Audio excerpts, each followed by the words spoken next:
my esteemed brother judges, brother Sahai, brother Marathia, brother Kohli, brother Patnaik, and brother Sinha,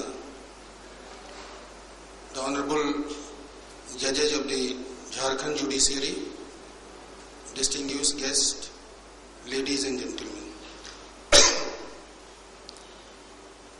Now I have been assigned the duty to introduce this subject, trafficking and law reproductive rights of women, and trafficking for the purpose of immoral sexual exploitation. Now this immoral trafficking is a poison of civilized society. This evil practice is age-old and transcends generation, centuries and millennium. It often seems that the society is condemned to live with its harsh truth.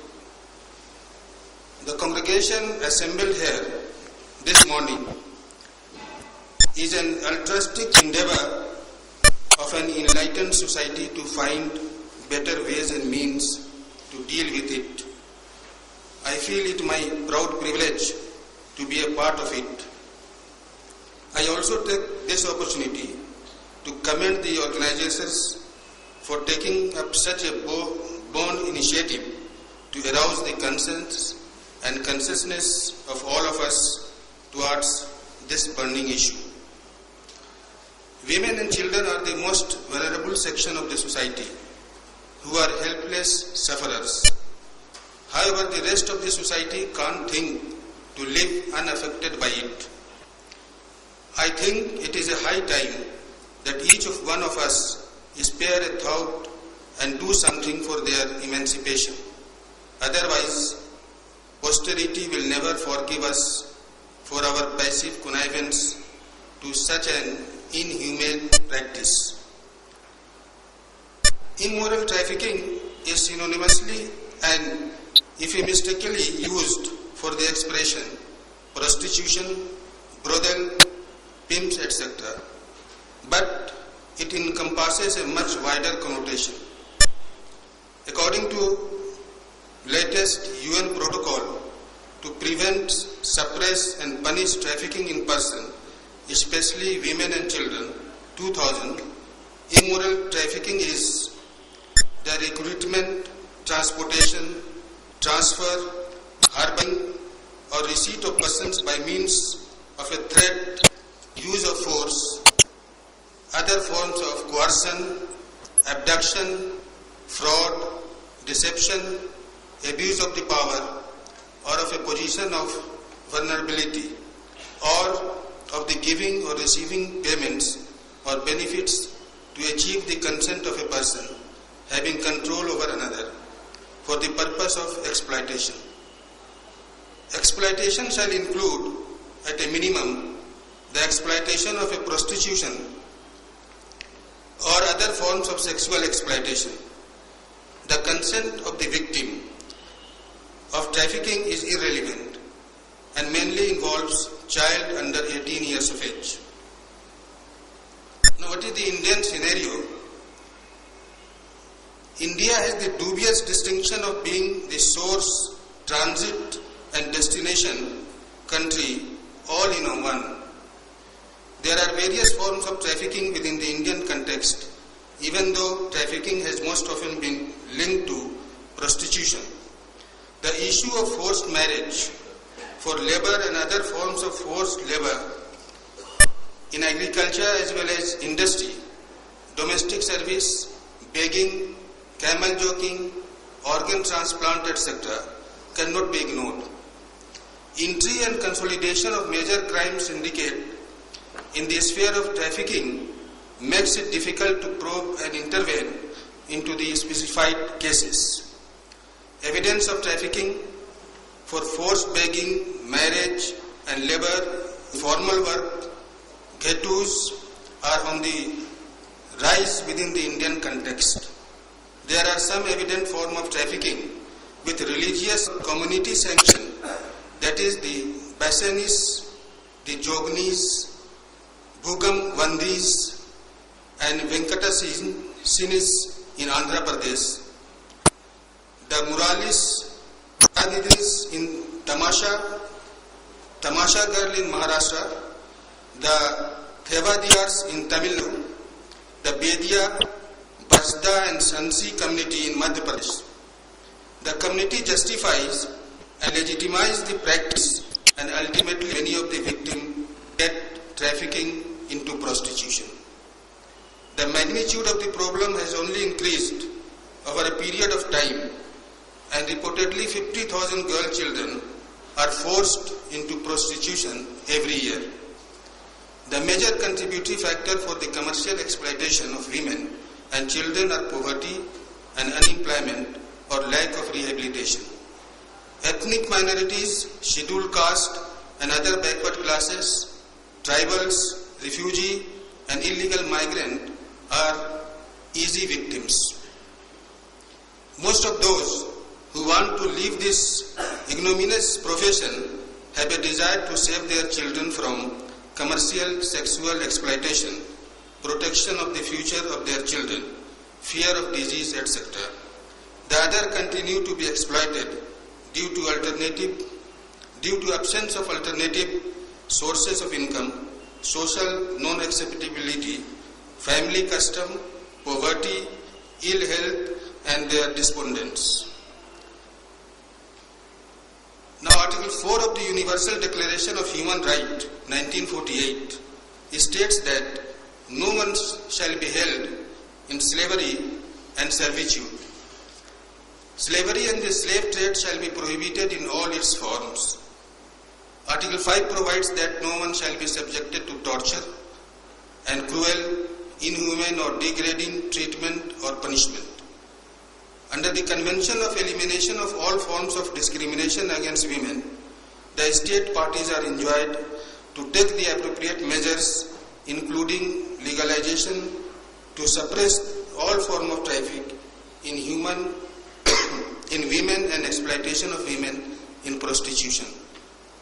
India has ratified this instrument and thus is bound to follow it in its domestic laws. Even the SAARC countries in their 9th SAARC summit, known as the Male Declaration, agreed to take steps in effective measures to combat the crime of trafficking in women and children in prostitution. In a spirit of cooperation among themselves, the parties agreed to assist and coordinate the various kinds of trafficking in women and children inside and outside their countries. This was followed in the 10th SAARC summit as well. The General Assembly has also adopted the optional protocol to the Convention on the Right of Child, on the sale of child, the child prostitution and child pornography 2000. The salient feature of this protocol defines the expression of sale of children as an act of transaction whereby a child is transferred by any person to other for remuneration or for other consideration. Child prostitution has been defined as a use of child in sexual activities for remuneration or other consideration. State parties are required to enact criminal or penal law to combat sale of children for the purpose of sexual exploitation, transfer of organ, and for profit of forced labor. According to Article 23 of the Constitution of India, trafficking in women and children is prohibited.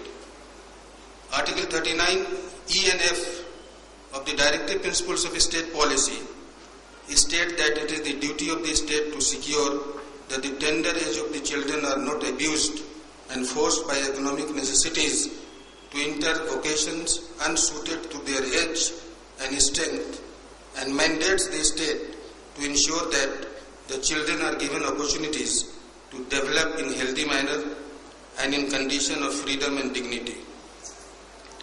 The problem of trafficking was dealt with by the Suppression of Immoral Traffic Act 1956, which was passed on 31st December 1956. The legislation was enacted in pursuance of UN Convention of 1950. This act had several drawbacks, like the definition of prostitution was unsatisfactory, no provision for dealing with policing and punishing criminals who set up international network to procure children, no specific provision to deal with the prostitution of children was provided for. The Act of 1956 proved to be inadequate, and to combat the increasing commercialization of trafficking, and the law was amended in 1970 and later in 1978. As a result of substitution of word Immoral Traffic Prevention Act for the word Suppression of Immoral Traffic in Women's and Girls Act was met by Section 3 of the Amending Act 1986. The principal act was short titled as Immoral Traffic Prevention Act 1986. This act does not make prostitution per se a criminal offence or punish a person who prostitutes himself or herself. The purpose of the enactment is to inhibit or abolish commercialization, sexual abuse and exploitation, and the traffic in person as an organized meaning of living. The object is attempted to be achieved by two major strategies, namely by punishing those who are of such conduct and by rescuing and rehabilitating the victims of such exploitation. Prostitution under this act means the sexual exploitation or abuse of persons for commercial purpose, and the expression prostitute should be construed accordingly. Under the Indian Penal Code also, Section 361, 366, 366A, 366B, 372, 373, which provides for punishment of ranging imprisonment from 7 years to 10 years or even imprisonment for life. Under Section 67 of the Information Technology Act 2000, publication and transmission of pornography is an offence. The Juvenile Justice Care and Protection Act 2000 provides for protection of a juvenile who is grossly tortured, abused or exploited for the purpose of sexual abuse or illegal act, or who is found vulnerable or is likely to be induced in trafficking. Provisions under the Act mandate the establishment of Juvenile Justice Board and also Child Welfare Committee for reception and rehabilitation in safe custody, that is shelter home, children's home. Now the Supreme Court imparted a tremendous impetus to the silent letter of law contained in the legislation by ensuring enforcement of right of the victims of trafficking by invocation of the beneficiary provisions of this benevolent act. It was the famous case Gaurav Jain versus Union of India. A public interest litigation was filed by an advocate of the Supreme Court, inspired by a touching article published in the edition of the popular magazine India Today, captioned "A Red Light Trap." Society gives no chance to prostitute offsprings.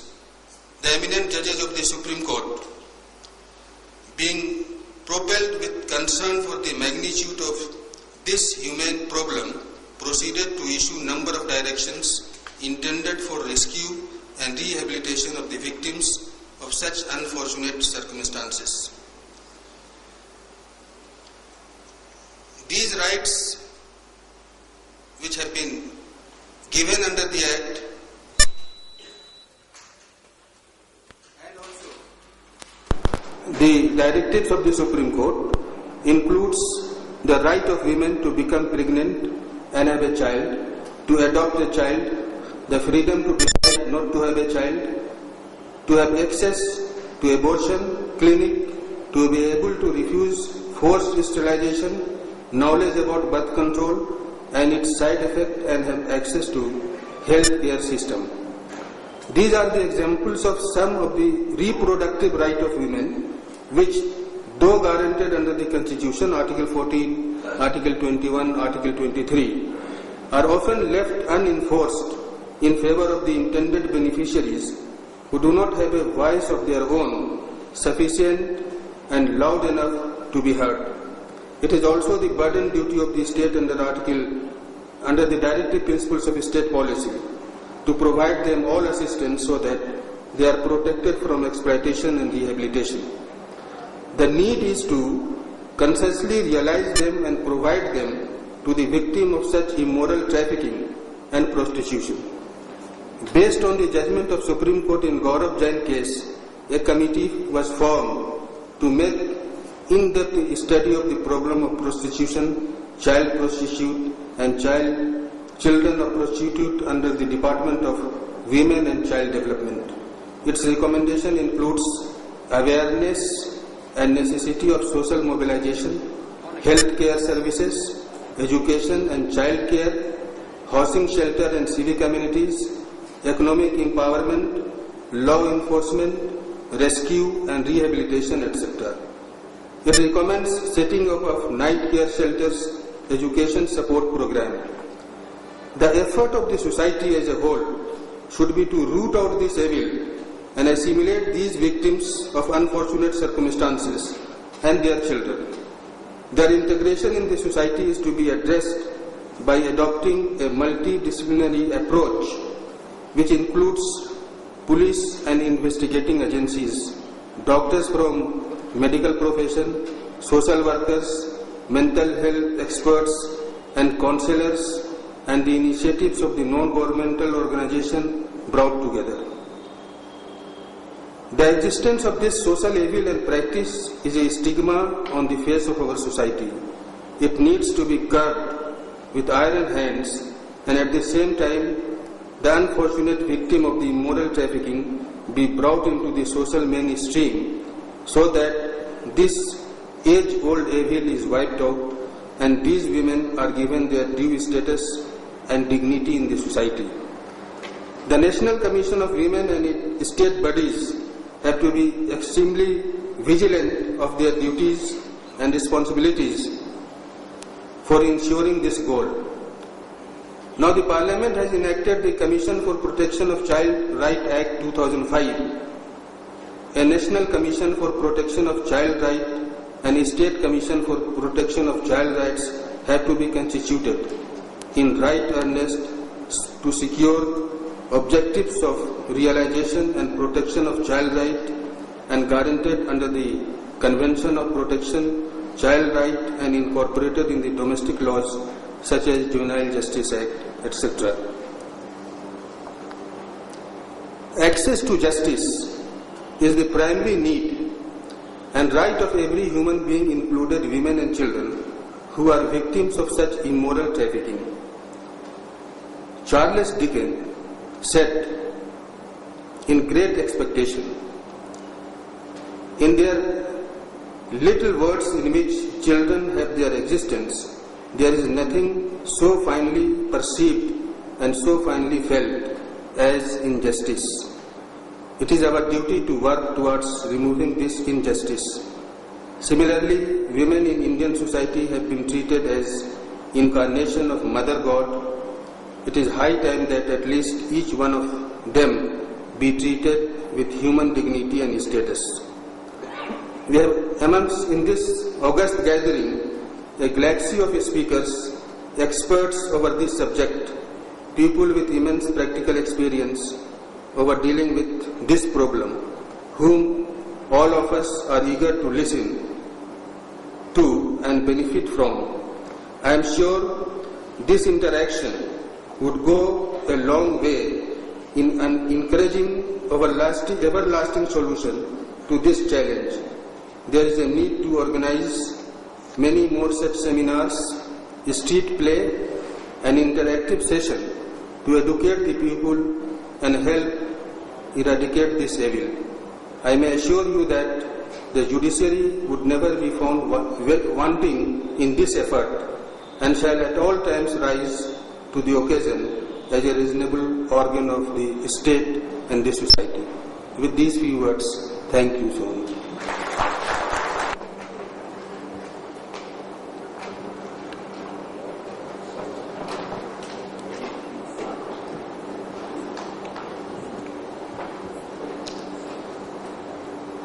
My humble pranams to the lotus feet of Bhagavan Almighty. Respected and revered Honorable Justice S.B. Sinha, Judge of the Supreme Court. Respected Justice Mukhopadhyaya, my beloved brother Justice Iqbal, respected Justice D.K. Basu, my brother judges, the judicial members of the legal fraternity,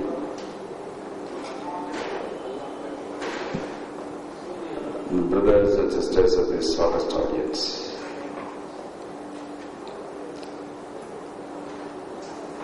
By the grace of Bhagavan, I have come here as a Chief Justice of Jharkhand. This is the first meeting with you, standing before you as a Chief Justice with the judicial officers. When I just refer to the word CJ, it conveys some meaning.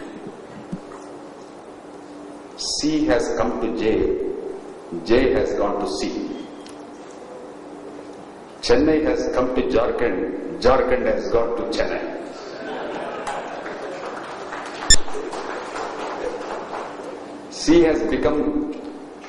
Chennai has become Jharkhand, Jharkhand has become Chennai. That means the J will always consult Chi, who has gone from J. That is how I take the word CJ. I am really happy in your midst. When Justice Iqbal referred to Gaurav Jain case, it's a famous case that everybody should read the judgment. An advocate has brought to the notice of the plight of a girl. In Supreme Court, in AR 1997, Supreme Court 3011, Gaurav Jain case, it's a history. We know about Article 23. We know about Article 35. But could we learn about the concept of those articles? The judgment has been elaborately dealt with Article 23 and Article 35. What is the reason for Parliament to enact laws about this trafficking law only to Parliament, not to the states? Shakespeare said, "Frailty, thy name is woman." Shakespeare said, "The frailty, thy name is woman." But Indian mythology says, the women are SLP. SLP means not SLP in Supreme Court. SLP means Saraswati, Lakshmi, Parvati. That's called the SLP. The fortitude, thy name is woman. Self-sacrifice, thy name is woman. Tenacity, thy name is woman. These are the words of the Supreme Court in Gaurav Jain case, 1997, Supreme Court 3011. Everybody should read it. The fortitude, thy name is woman. Self-sacrifice, thy name is woman. Tenacity, thy name is woman. But actually, the saleable commodity, oh, thy name is woman. What a pitiable condition India is put. We feel, we know, we remember about the globalization, modernization, commercialization, industrialization, all these Asians. But could we think of humanization? Humanization is very important, more important. When a rape is committed by a girl, on a girl, it's only a 376. It's causing injury in the body. But Anand said, not only the body, but you are causing murder of a soul.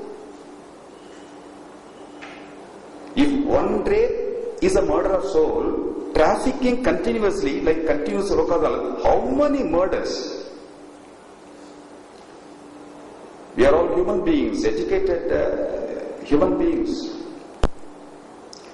What is education? Education is for life. Life is for love. Love is for man. Man is for society. Society is for world. World for peace.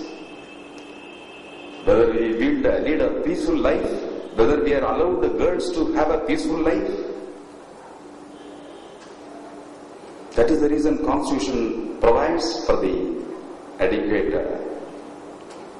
What do we do? There is enactment, there is execution, there is introduction of law, there is implementation. Enactment without execution, introduction of law without implementation, what is the use? Power without justice, justice without power. Power without justice is ruthless. Justice without power is toothless.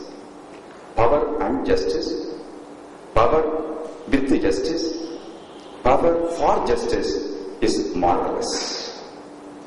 So we must understand the core and concept of the law which is introduced. That is the reason the lack of awareness on whom? Lack of awareness from the public, lack of awareness on the part of the judicial members who have to see that order has to be implemented properly. Today morning I was present. I heard the discussion by Justice Mukhopadhyaya and all the officers. I was very happy officers stood up and raised some questions. They referred about the section 27, 28 of the Prenatal Diagnosis Act and all. It's a beautiful interpretation, beautiful questions that was put by the officers. I have to congratulate you all. You are all very courageous enough to put questions. Unless you understand, you may not be able to put questions. Take for example, section 28, cognizance, 27, cognizance, offense, cognizance. Correctly, one person said, there is a difference between the cognizable offense and cognizance. The basic difference, what is the procedure contemplated in the Act? Immediately one of the persons said, the procedure when contemplated not under the Act, go to CRPC, take section 4 of CRPC, take section 5 of CRPC, basic. When there is no provision in the special Act, go to provision CRPC. When there is a provision in this special Act, don't go to CRPC, 5 restricts himself. A special provision. The cognizable offense means is an offense in which the police can take action. Police can take action without approaching the court by asking a permission. It is the powers under section 156(6). Even the cognizable offense, a person goes to the court and orders for 153, they can direct, because of cognizable offense, to take action, investigate and file a report, or conduct inquiry, file a report. Then the magistrate will decide whether the cognizance could be taken under section 191A, or 191B, or 191C. There are various provisions. If you take the section 28, the one is the authorized authority, then the officer appointed under certain state and central government, and third is person who has given notice, 15 days notice to authorize, who is to catch the bell. Where is the authorized authority? Where is the officer appointed by state government, central government? All in the letters in the book. Now, total prohibition for diagnosis. But suppose if a question is asked by a lady, I got a right to pregnate. Gaurojan says, Jain case says, I have got a right to, I try to become pregnant. I got a right to become pregnant. Could we not have the right to see whether I am having a male child or female child? If I find that it is a female child, I am going to abort. Then it's all right. Could we not have the right of seeing that my child is they say Parvati, Parameshwari, all these things. Could we say whether it's Ishwari or Parameshwar? Could we not have the right? If that question is put, what is the answer? Point is, we can say so many things in the Act, whether implemented. I could say implementation through having proper programs for awareness, not only for the people, awareness to the officers concerned. The authority can file a complaint. A complaint can be filed before the court and court can take cognizance. Suppose, take for example, Prevention of Corruption Act. Cognizable. But you cannot request the court take cognizance unless the sanction is obtained.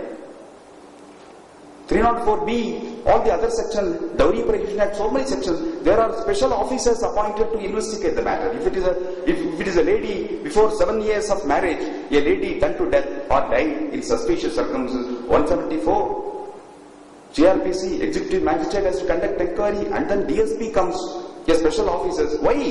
Importance. Sub-inspector may not be able to conduct investigation properly. Investigation cannot be properly conducted. Inspector, DSP can conduct. That is a concept. Is wrong.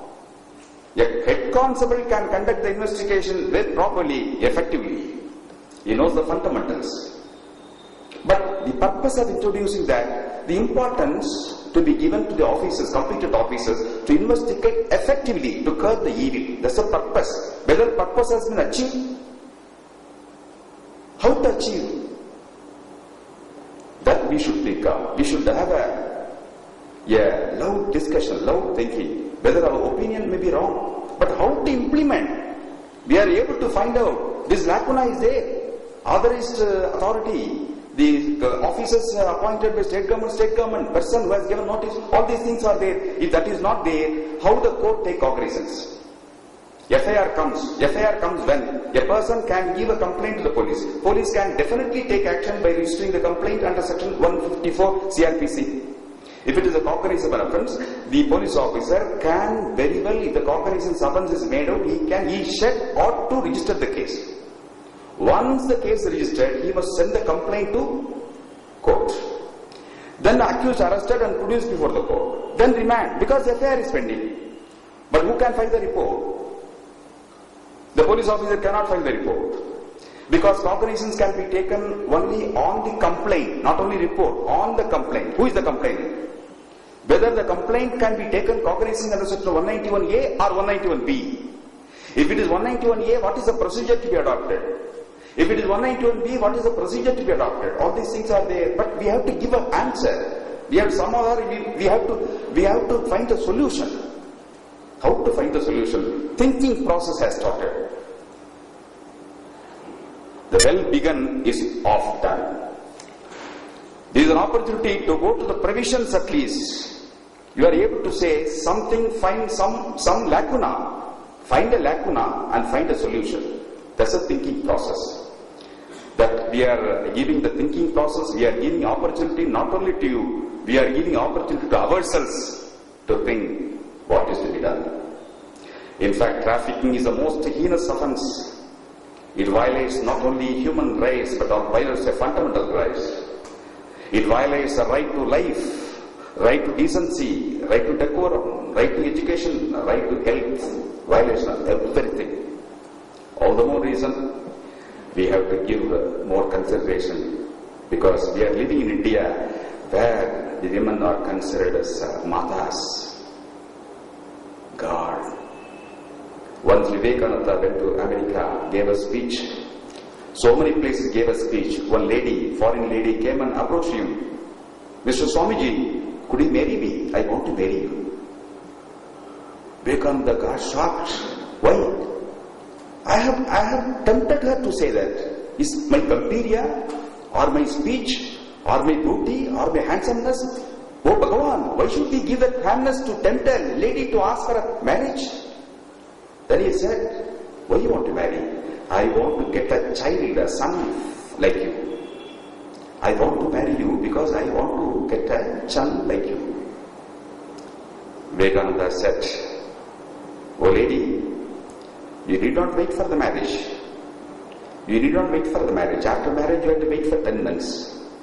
I am ready to give a child to you. Lady got shocked. A man come from India, he says he is prepared to give a child without marriage. What, Swamiji, you are talking? Yes, I am talking.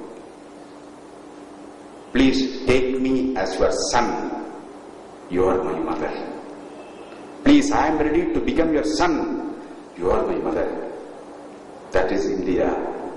We are in India. We have to feel proud that we are Indians. We have to infuse that Indian thoughts by implementing the powers vested in us by the grace of Bhagavan. Thank you very much. Implement the provisions, and then the need of awareness of the judicial officers. Now next, I'll request our guest of honor, Honorable Mr. Justice S. Mukhopadhyay, Madras High Court, to kindly address the august gathering.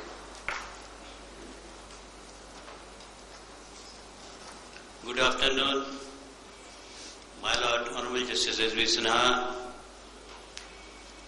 Brother Karpaka Vinayakam, Chief Justice Jharkhand High Court, Brother Judges of Jharkhand High Court, Justice D.K. Basu, dignitaries, other dignitaries, judicial officers, ladies and gentlemen.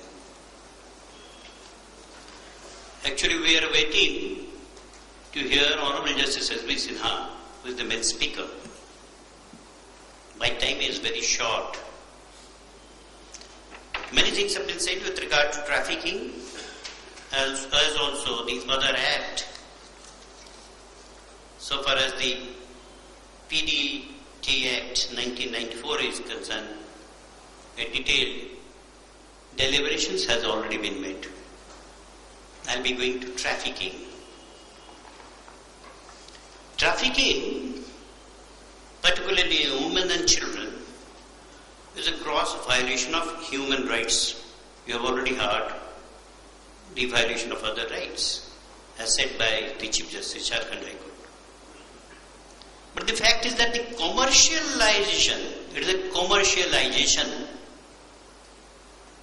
of innocent life, which is not only serious crime, but an abuse of inherent human dignity that result in physical, social and mental damage to the millions of lives every year. I am giving much stress on commercialization.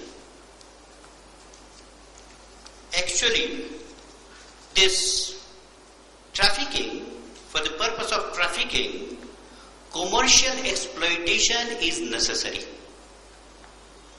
which can be in many forms. The form is commercial sexual exploitation, such as forced sex works, socially and religiously. There are certain forms of social work, sex tourism, pornography, bar girls. These are for commercialization. There are other types of trafficking, like forced labor for commercial purpose, bonded labor, forced domestic work, forced work on plantation, forced work for construction of work, carpet industry, then forced illegal activity for commercial gain, such as begging in many cases, organ trade in some cases, drug trading is one of the trafficking.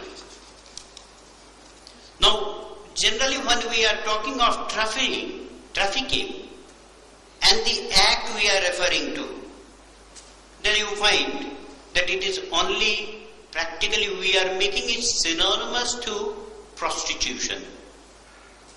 Though according to me, trafficking does not only mean prostitution. So, the deliberations when you will be making, particularly tomorrow when the subject is there, I am be putting certain questions to myself so that the deliberations can be made in this issue. What it has failed to address, has it addressed the Act of 1996, that is ITPA Act 1956, Immoral Traffic Prevention Act 1956. Has it addressed the different forms of trafficking? My general idea is no. Concept of understanding that guided anti-trafficking work so far as equated with prostitution, I think that is also incorrect. Let there be a deliberation on this. In India, average 75,000 women are trafficked every year.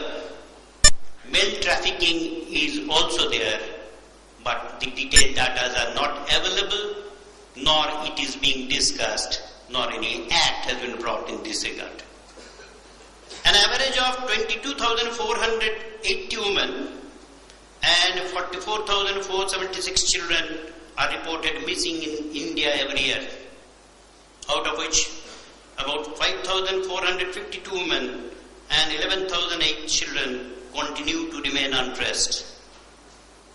A total of 65,602 persons were arrested under ITPA during the 5-year period of 1997-2001, out of which 87% were females. There I pause. Why 87% of the female are the accused? Now for this purpose, one of the things which is required to be determined, who is accused and who is victim? In a trafficking, for the purpose of prostitution, let me come to that topic only because that is one of the only provision which I find in the ITPA Act 1956. The other trafficking is not there, it's silent. Rest are all criminal offence. Not trafficking, not related to the trafficking. That's my opinion, subject to what the expert they say. Now, who are the accused? Now, brothel. If you are talking of a brothel, the lady who is there, the prostitute there, she is a victim or an accused. Merely prostitution, is it a trafficking to fall under the definition of the trafficking under the Act? If commercial exploitation is not there, can it be stated, such type of prostitute can be stated to be falling within definition of the trafficking? Now, who are the traffickers? Who is to be penalized? Who is the customer? The customer, is he a trafficker? Who is the trafficker? The lady who is running the brothel, is she the trafficker? Though under section 8 of ITPA 56, it's a punishment is prescribed. I think this section 8 of ITPA 56 is to be looked into from a different angle. I do not know whether the legislature should reconsider the question whether such type of provision should be there under the Act or not. Let us go to the provision.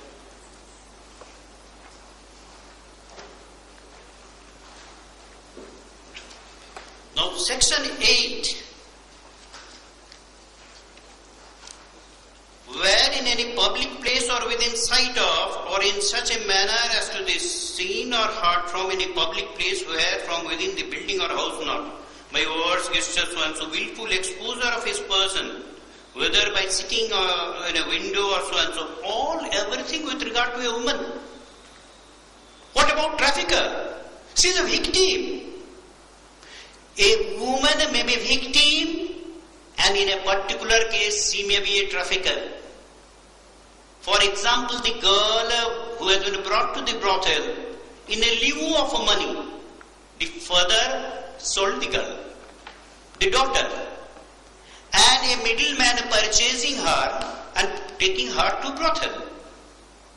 Now, who are the accused for the purpose of trafficking? Father, the middleman, or the girl?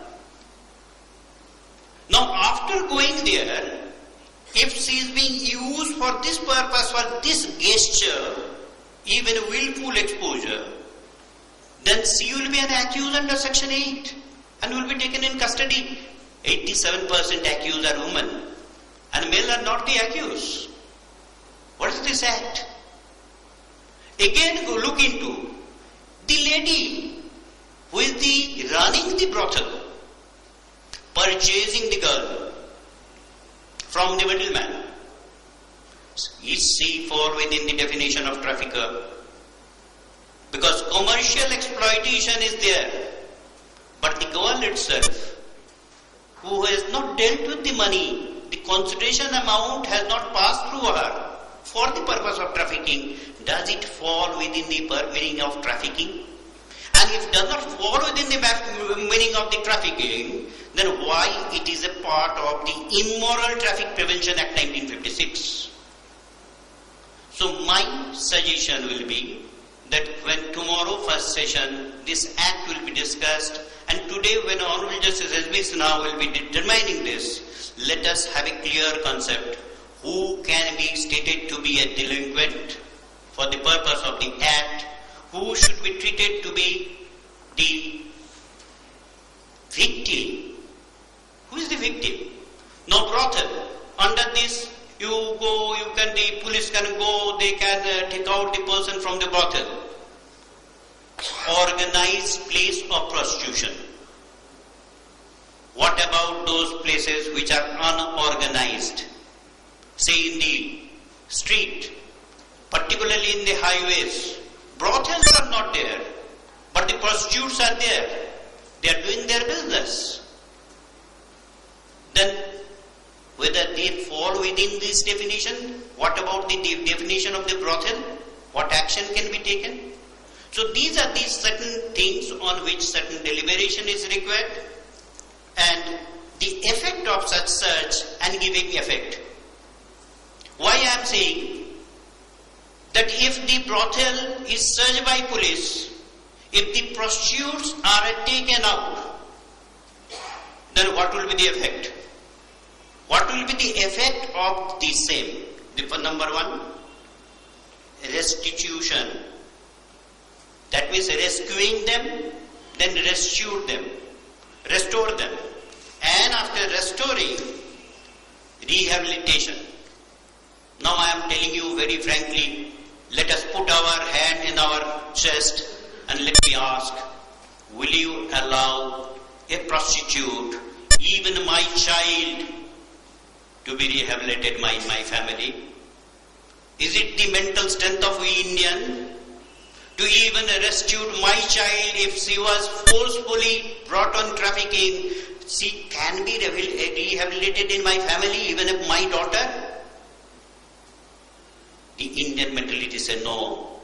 Then where they will be rehabilitated? What action to be taken for them? What rehabilitation? Even if you take her to a home, the others who are in the home, will you keep them along with them?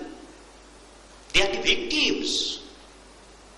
And if you look into the provision of the Act, the homes as shown therein, those homes, protective homes, if you see section 2G, protective homes mean an institution by whatever name called, in which persons who are in need of care and protection may be kept under the Act, and where appropriate technically qualified persons equipped and technical facility, but does not include a shelter where under trials may be kept in pursuant to the Act or a corrective institution. So it is not a corrective institution. Here they can be kept, but thereafter only for the purpose of keeping them, these victims. So these are the questions I am just highlighting, so that let there be a deliberation on these issues without giving to the other provisions. Thank you. Because time is short, I do not want to go in further detail. Thank you all. Judge, Supreme Court of India. May I request His Lordship?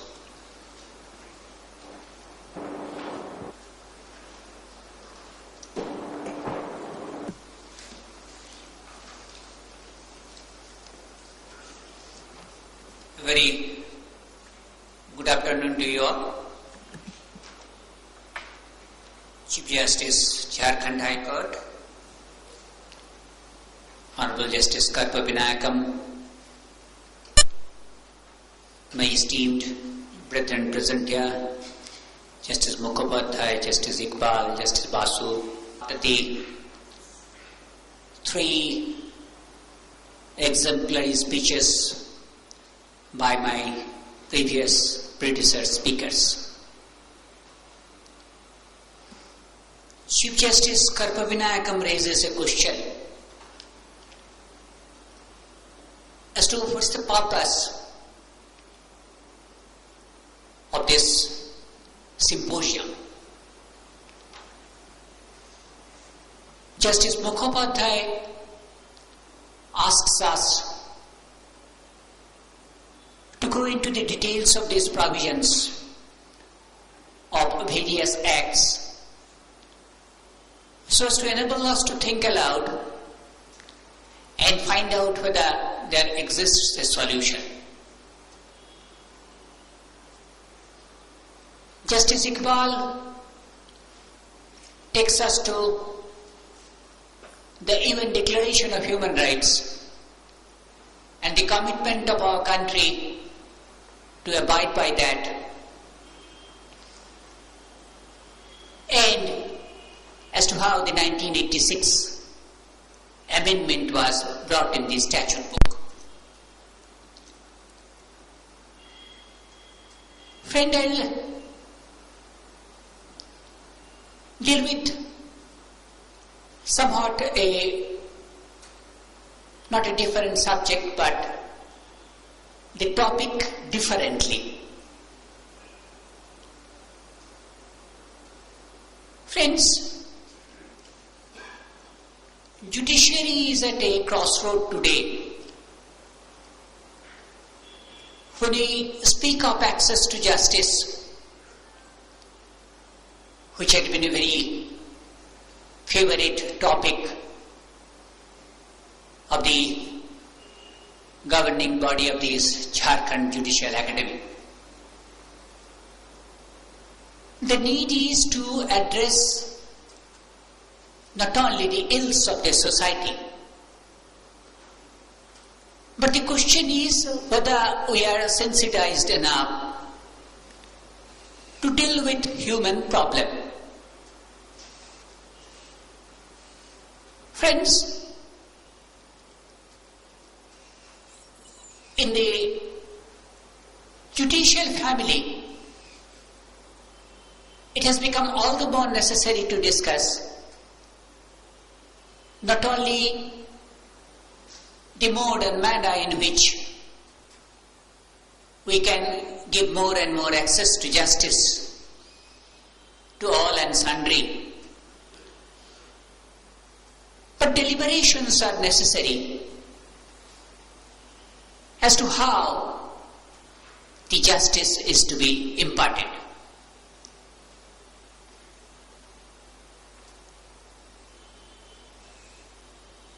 We have a frank confession to make, that although we are holding the posts of judges,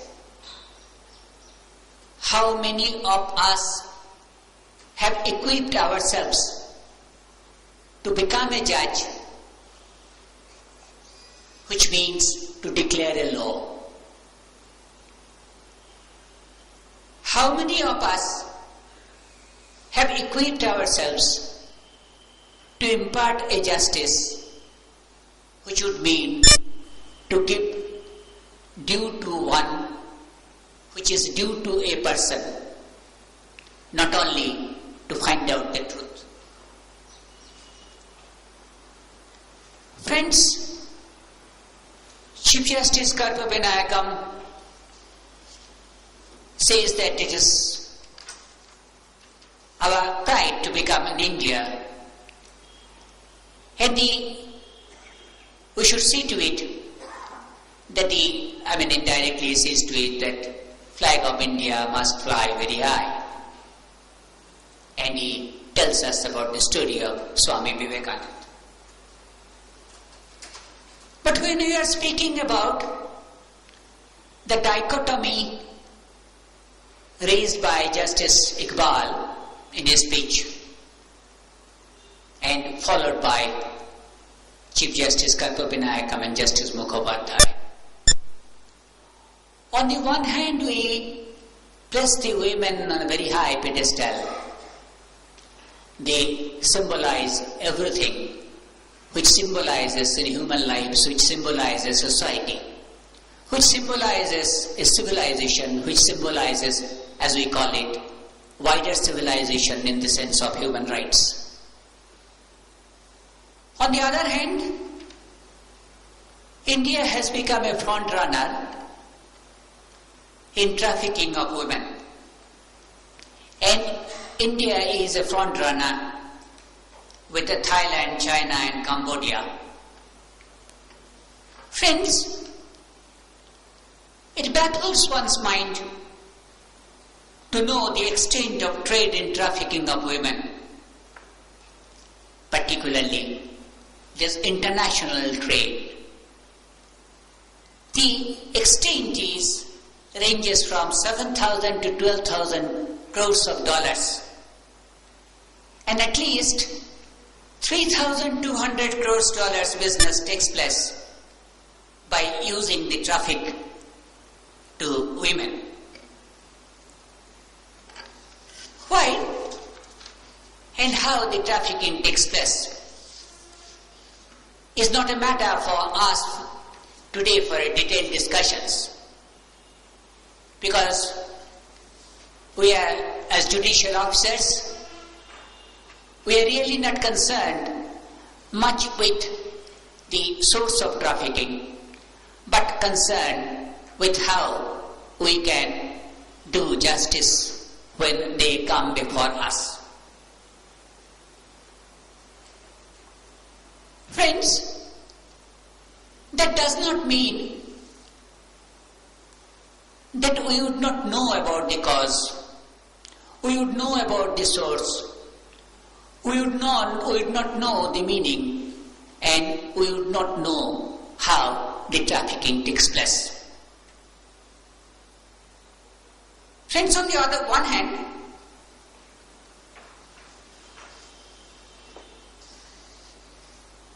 we search our souls to know why it takes place. We search our souls, as Justice Mukhopadhyay puts it. When in law, rescue, rehabilitation, restitution, all good things are talked about, whether we members of a society accept that from the bottom of our heart. But there cannot be any doubt that each of these issues should be deliberated upon not only for the purpose of finding out the ways and means how to impart justice, but for the purpose of what can be done by us as members of this society. Ultimately, when we declare a law, it has a deep impact on the society. When we are talking of the judgment of Gaurav Jain, it had a deep impact, at least on legislature. It's possible, and it happens, as Chief Justice Karpabinayakam puts it, that law is there, decisions are there, but they are not implemented, and without implementation, laws are just the blank letters. Friends, these symposiums, I hope and trust, would give us like a wake-up call so as to enable us to think aloud as to what we can do about it. Friends, trafficking indisputably is a grave issue. But a lack of systematic research means that reliable data on trafficking of human beings that would allow comparative analysis and the design of countermeasures is scarce. There is a need to strengthen the criminal justice response to trafficking through legislative reform, awareness raising and training, as well as through national and international cooperation. The support and the protection of victims who give evidence is key to prosecuting the ringleaders behind the phenomena. Friends, although awareness and action against trafficking is growing, there is an urgent need to do more to end this terrible crime and the impunity that goes with it. I will not go into the statistics part, but it is heartening to note that from the chart that I have with me, from the number of cases pending of 2004, in Jharkhand there were only 3 cases. The question then would be raised that keeping in view the number of cases almost negligible in the state of Jharkhand, whether this state has no problem with regard to trafficking. The answer is a big emphatic no. Jharkhand probably is one of those states, other than probably Northeast India, including North Bengal, from where a large number of trafficking of women take place. It's not only for the prostitution upon which Justice Mukhopadhyay emphasizes, but for different purpose, including forced labor, for maid servant, and for other commercial use. Friends, there is an interesting statistics in the sense that despite the amendments in the statute, the cases under ITPA have registered an increase of 2.8% during the year as compared to the 2004 cases